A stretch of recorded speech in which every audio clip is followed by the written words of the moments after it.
Let's jump back into Tokyo Ghoul with chapters 4 and 5. We pick up right where we left off from chapter 3, and Kaneki leaves the cafe with the meat package given to him by the cafe owner. It's here the owner explains to Toka Kaneki's situation, and that Rise is dead. Back at Kaneki's, he can't bring himself to eat the package given to him, and in a frustrated breakdown, runs to the fridge to devour everything in it again. Everything still tastes awful.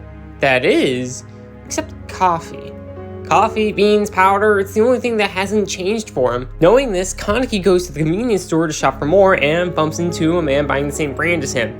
I'm sure he won't be important. Kaneki's walking back from the store when he suddenly smells something reminiscent of his mother's cooking. He follows the son only to find a ghoul feasting on a person's corpse. Kaneki has another breakdown at the sight, completely weirding out the ghoul and distracting him from being relieved of headaches for the rest of his life. It's the guy from the store, revealing he's a ghoul and claims this is his territory. He notices Kaneki and says he would have eaten him if he'd known he were a human, and the chapter ends. Chapter 5 picks up immediately after. This is Nishiki, and he's not very happy that someone else is sniffing around on his feeding grounds. Kaneki tries to explain that he's not here to eat, but Nishiki eloquently explains that he doesn't really give a shit. Toka appears, sasses Nishiki, prompts him to fight, then humiliates him. Nishiki decides to cut his losses and leave to lick his wounds. Toka is surprised Kaneki hasn't eaten yet, and Kaneki decides to take the idea of eating his fellow man very well and pretty much calls Toka's kinds monsters. Toka doesn't appreciate Kaneki's tone and proceeds to try and force feed Kaneki so that he survives. The chapter ends with Kaneki coughing out the meat and having a mental breakdown,